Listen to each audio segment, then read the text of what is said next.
Hello everyone, it's DuckFereno7. Today we are playing a Golgari food, and I think in this build Insidious Roots work like the best of all the decks I tried so far. It's exactly built for this deck, and I really like it more in this build than in any other list I tried so far.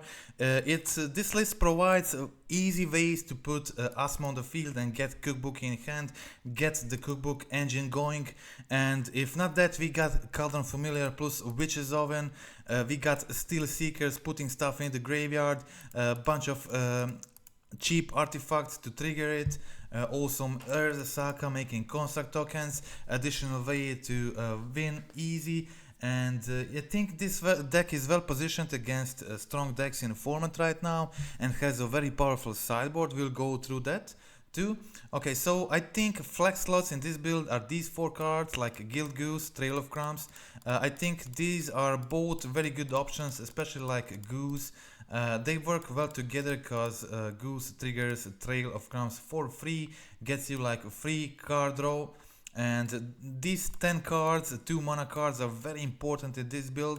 These are very powerful value engines, and previously you kind of were too dependent in drawing one, and sometimes you just don't find a Steelseeker or Trail or whatever. Now you have 10 of these and you will always have it. There's just no chance that you won't draw any of these 10 cards in the game, and whatever you get, it's like really strong, powerful value engine, and they all do a very serious job there. Okay, of course, Asmo, plenty of ways to for this card and play Asmo in the early turns. Finale, of course, make sure you always have access to it and you always get the Cookbook engine going. Also sometimes enables you to find Cauldron Familiar, of course, or Steelseeker when you need it, or cards from the graveyard like Haywire Mite and Endurance.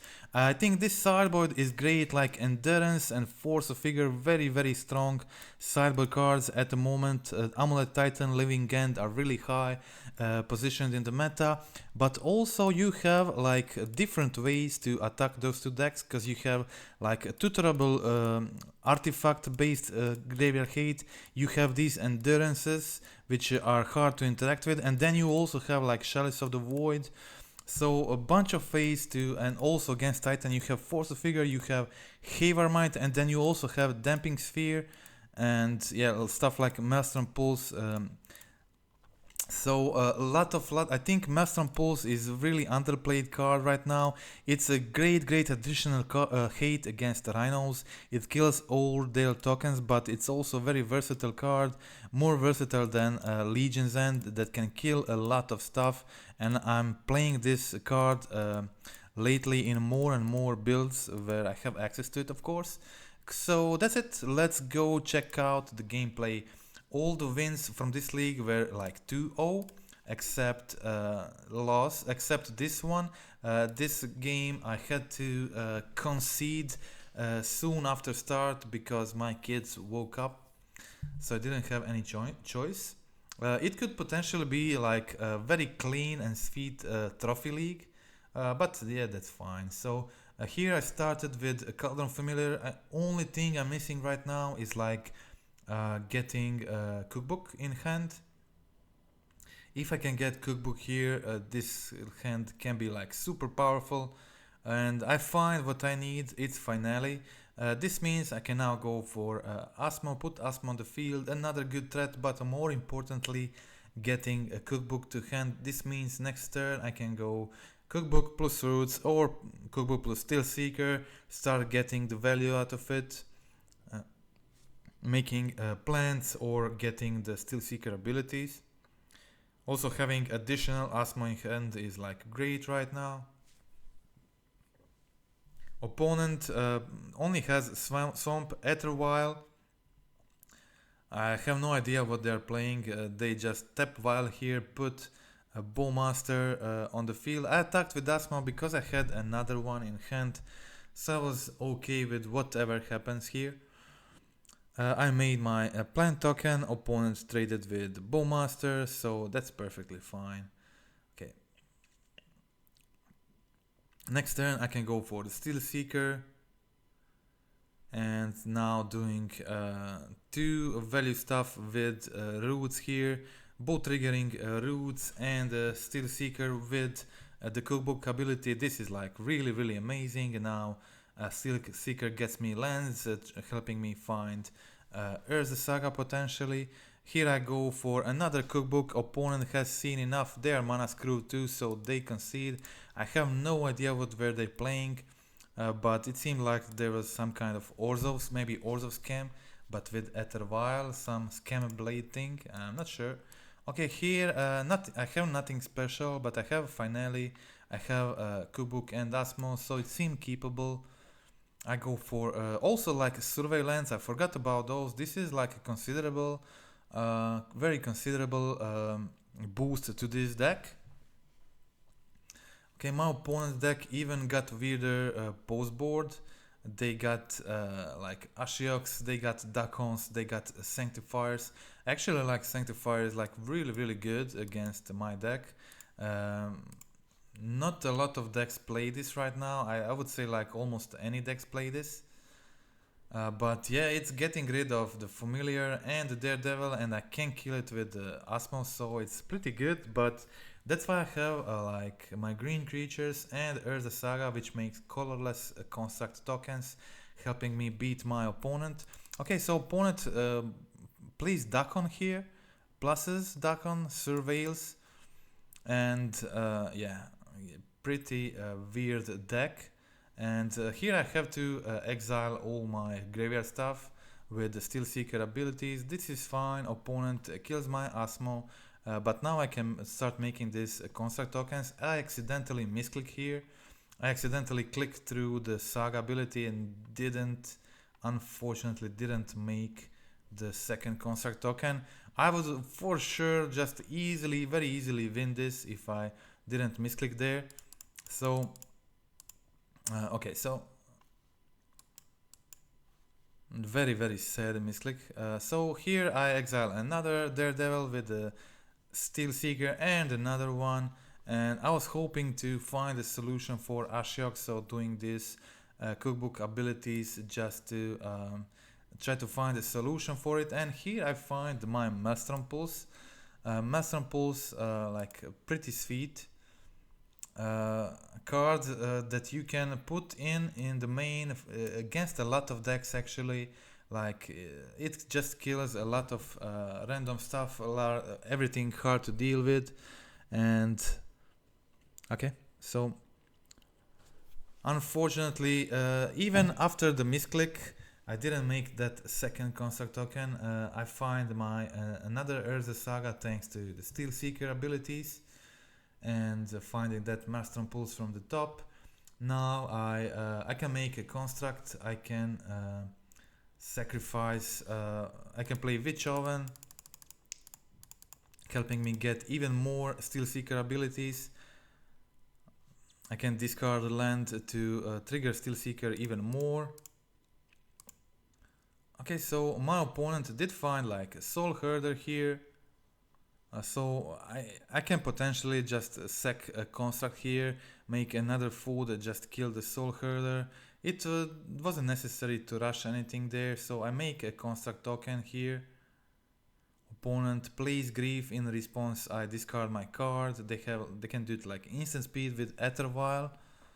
And I now decide to kill the Soul Herder. I have 2 big constructs attacking. It's not very easy for them to deal with this. But it's okay. I sack Asmo in response.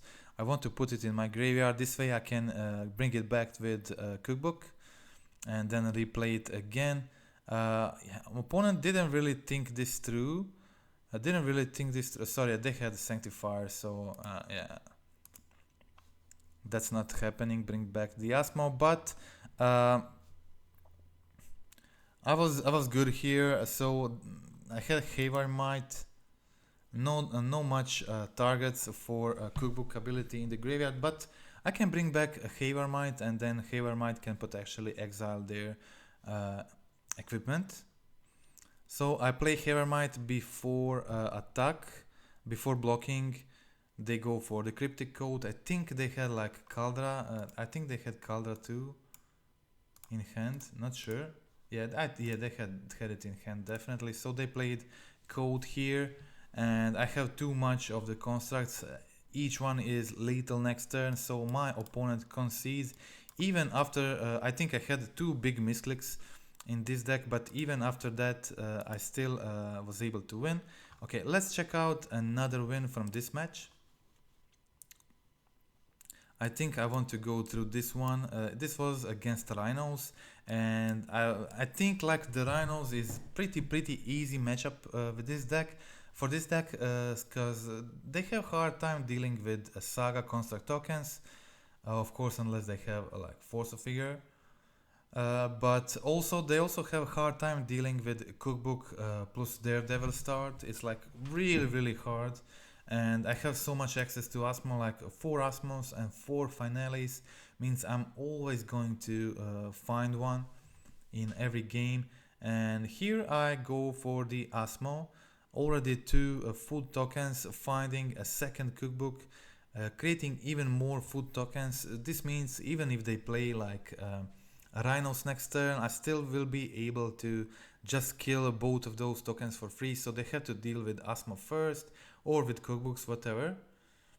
But here opponent decides to go for a binding and also plays the Scion, which is perfectly fine. I have another Asmo in hand which just kills Scion for free and finds me another cookbook.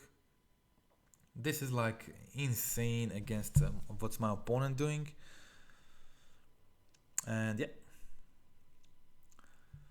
they have another one on suspend.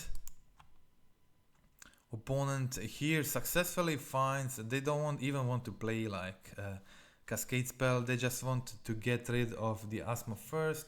So I sack the Asmo in response. I don't want to I kill it with its own ability. I don't want to get it exiled, so I can return it with the cookbook to my hand. And the opponent now plays the subtlety, but this means just Asmo on top, so that is great. And they play another Chalice to make another set of Rhinos, but it just doesn't matter. They can play as much of them as they want. I just play my Asmo here, and I have 8 foods. I can just kill everything on the field. And my opponent has seen enough. They concede, and you can see I have these 4 sideboard cards. Yeah, my opponent concedes. Let's check out the game 2. We will see instead of what did I put those 4 sideboard cards. 2 Maelstrom Pulse, 2 Chalice of the Void, going in instead of like I always cut 2 Street Wraiths when playing on the draw against aggressive opponent. 1 Cauldron Familiar is not that great against them. Cut 1 Steelseeker, 1 Trail. These are like too slow on the draw, so I won't cut some number of it. And that's it. Okay, I don't have Cookbook Daredevil this time, but I have Urza Saga and also Asmo here to get rid of the Scion immediately. This is like very important thing here to kill the Scion. Scion provides the early pressure. My opponent had a pretty good hand, like Scion plus Dismember and Force. They played all that in first 3 turns, but this time they didn't have a Cascade spell. And yeah, so now it's kind of too late for them. They have to put that Rhinos on the field right away or try to find another Force, whatever, but I'll soon be making those construct tokens, and they are big. They are definitely big. Also finding Daredevil just so good here. I make my construct token and opponent concedes, like the constructs will be just too much for them, bigger than their Rhinos, so that's a game over. Okay, let's now check out match 3. Only 4 matches in this league, because this match I had to concede soon after starting. I didn't get to play it till the end. Too bad, because it would potentially be like, could potentially be trophy league, but it is a sweet league nevertheless. All clean 2-0 wins except that forced concede. And here I got first time I had like a turn 1 cookbook with Daredevil and turn 2 both Roots and Steelseeker. This is just insane. It's so hard for a lot of decks to deal with this. Okay, so here I go for the Roots first, start making the plants. Plants also making me mana so I can play more stuff next turn. And next turn I can also go for the Steelseeker, which provides even more value. It's just kind of insane. Okay, so I go play another land and try to play another Steelseeker before doing the cookbook ability. Opponent kills one of my Steelseekers, so I get one ability anyway, and also of course getting the Roots abilities. Another Asmo on top, that's exactly what I want. So I leave it on top. Opponent plays another Ballista to kill my Steelseekers, but yeah, Asmo from the top, it's now too much. I still have Roots to do even more of these abilities, and a second cookbook means more plants. And here I got to kill both of the opponent's ballistas while attacking for a lot of damage. This is basically 2 turn clock here. Opponent has seen enough and they concede a quick win against Scales, another popular deck and strong deck, which I believe this deck can win fairly consistently against. Have Haywire Mite, Force of Vigors, post board. You can see the sideboard plan here. Also, like, can create infinite blockers with the Cauldron Familiar, Roots. So they have to have like they have to go for Nexus kill, or but you can also prevent that with Asmo, of course. So I think it is kind of hard for them. And this is another decent hand. Opponent also getting me the free plant tokens by using their Agatha Soul Cauldron. No creatures in their graveyard, so if they want to use it, they have to exile creatures from my graveyard, which all definitely works in my favor. Okay, so a bit risky here, just putting Haywire Mite in the graveyard, but yeah, I just kind of had to do something, and I decided to go for the Pithing Needle. And now my opponent can exile my Haywire Mite from the yard. Put a token on their creature. Of course, they're giving me the Insidious Roots token again.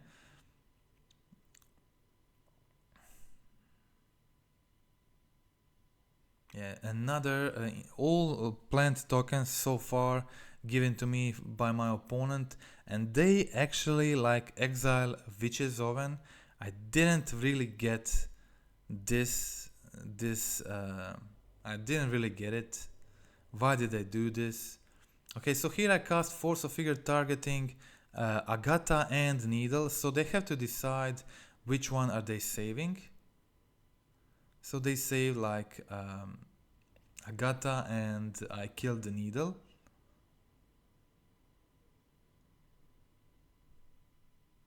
My opponent also has a Force of Vigor to kill my stuff. But yeah, too many plant tokens right now. Also, I get the Pithing Needle, naming Walking Ballista, playing Shadowspear, and I have a lot going on right now, and going in for a lot of damage. It's even lethal, so my opponent has to chump block here. And yeah, there's just no chance anymore. Swarm the board with creatures, and that is the game. Okay, clean win against Scales. So let's check out the final match of this league. All pretty clean, 2-0 wins. Okay, so I would favor this Witch's Oven to be like cookbooks, but it's fine. It's barely keepable, but I still have like a turn 2 finale getting me Asmo and Cookbook, and I can start doing. I have Daredevil and top deck Steelseeker from the top is pretty sweet, so I can start doing the cookbook Steelseeker ability thing from the next turn. And yeah, here I was playing against Jeskai Control. Okay, opponent, yeah, playing the old school Jeskai thing with some new cards like Cryptic Code, of course, trying to revive the deck.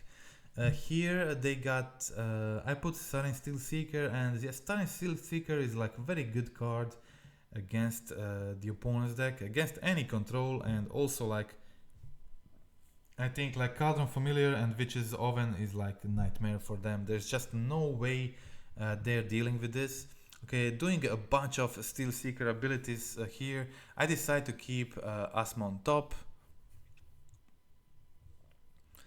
And yeah, I actually think my opponent maybe should have killed the Steelseeker here and not the Asmo. Yeah, because next turn I left Asmo on top. There's no way my opponent could have known that, but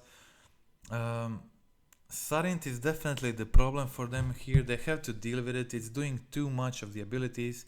One land in hand, then I play another artifact, and then I decide what to put in the graveyard, what to leave on top.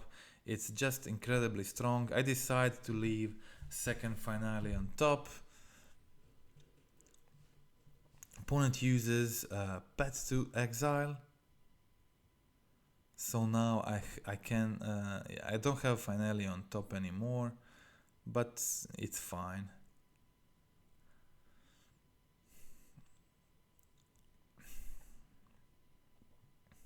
Okay, so doing the thing, of course. These Daredevil abilities are always taking a lot of time when playing. You have to be consider that when playing MTGO with this deck. You have to do this quickly and make your decisions quickly, because this abilities will get you take a lot of time, and even if you play quicker than your opponent, you could pay that with a clock. And the sweet play here is going for the Daredevil, just attacking with the Daredevil in a situation like this, and then doing the Witch's Oven to end of turn, create food with Daredevil and getting it back to hand immediately. And unfortunately, another misclick in this league for me, which almost costed me the game again. So I accidentally clicked no on Daredevil ability and I didn't bring it back in hand, which sucked a lot, because now I actually had to discard a random card to get it back to my hand, or wait to make a construct that is like more reasonable. Okay, so here that was my only chance, and I sacked one of the cookbooks to get the Sarinth back. So because of that, I was not able to get two Sarinth Steelseeker abilities next turn, which would mean a lot. I would be able to get this Urza Saga turn before, but it's fine. I got my Sarinth back in my hand with the cookbook ability, and then bring back my Daredevils with Saga constructs. So yeah, they are doing incredible job against my opponent's deck, and despite them having like Pet to Exile, 2 Lightning Helixes, 2 Bolts and 2 Supreme Verdicts plus the Fairy, it's still not enough. And here my opponent has more removal, but now 2 Cauldron Familiars in the graveyard. It's just impossible for my opponent's deck to deal with it when I have Witch's Oven on the field. So okay, they kill my Sarinth, they kill all my creatures, they also even have Snap to exile my construct, but it all just doesn't really matter, because there is just no way for them for dealing with this Cauldron Familiar, and it's just a matter of time when I find Insidious Roots or another Sarinth Steelseeker or whatever. And here it is, the Roots, so now I can make a bunch of plant tokens, and even without this, like the Cauldron Familiars are just so good against them. And here I go, my opponent passes the turn, and end of turn I do a lot of damage, I do a lot of power, and I have lethal for the next turn. So doing the Cauldron Familiar drain abilities, bringing them back from the graveyard, then I can do the cookbook abilities, making more plant tokens, and on my turn I can put the counters on those tokens, making them even bigger, and yeah, another Insidious Roots on my turn, make things even more disgusting. So bunch of plant tokens here, attacking for a lot of damage, and that is a game over. Okay, so let's check out game 2.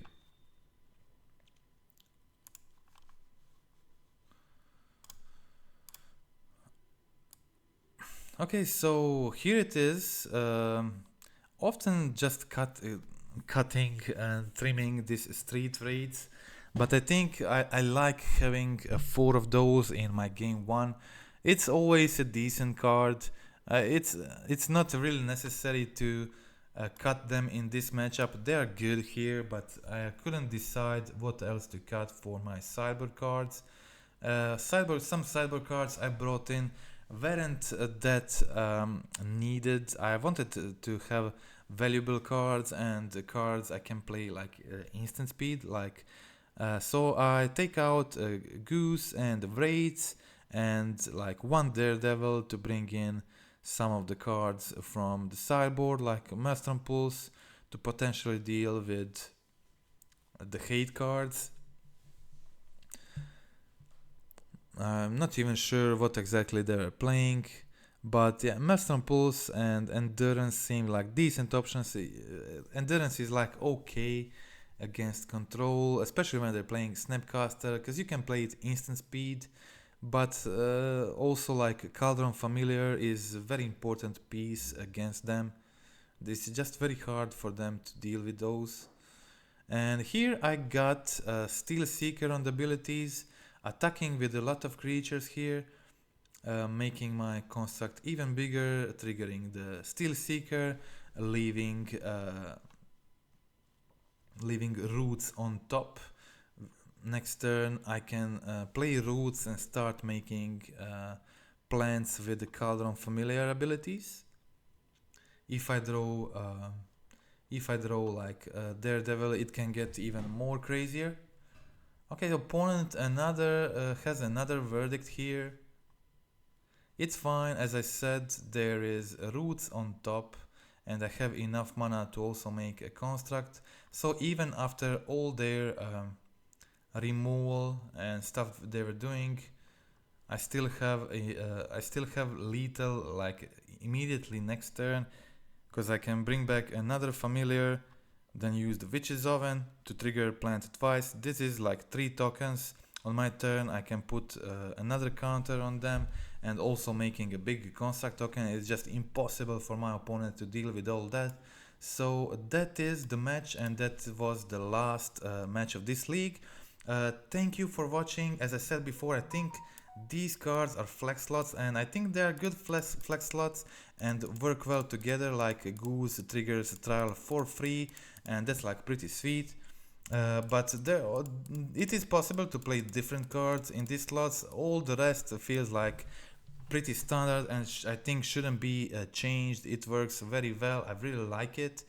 And of course there are some other playables in these 4 slots that can be adjusted to the metagame requirements.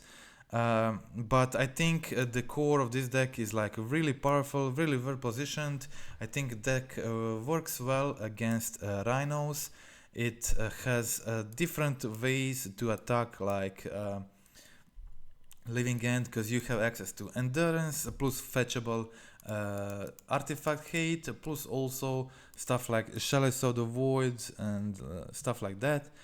And of course Asmo and Cookbook can do a reasonable job against them too, putting discarding creatures to your graveyard and then making a lot of foods, and then Asmo can clear the board. So yeah, a lot of options definitely there, and very good sideboard cards that can deal against a lot of the decks in the format right now. I think Yawgmoth probably not the easiest matchup, but Insidious Roots addition to this deck is really nice. Yawgmoth is hard because Asmo is a human and Yawgmoth has protection from humans, so you can't kill a Yawgmoth with Asmo, so you're kind of dependent on doing the early pressure and doing the Insidious Roots thing and getting crazy with roots ASAP, killing the rest of their important pieces with the cookbook, using stuff like Maelstrom Pulse to clear the Yawgmoth and Endurance to hit on the graveyard. I think that should be one of the trickier matchups, but I think everything else is pretty nice for this deck. It has plenty of hate against all other popular decks in the format, and I think it could be probably best Asmo build in my opinion right now, and I really like it. So yeah, that's it for today. Thank you for watching. Please click like, click subscribe to support the channel. Tell me in the comments what's your experience with this list. Did you play it in MTGO paper? What did you play in so-called flex slots? Did you leave the Goose and the Trail of Crumbs? Did you try some other cards and stuff like that? Okay, so again, thank you for watching. That is it for today, and goodbye.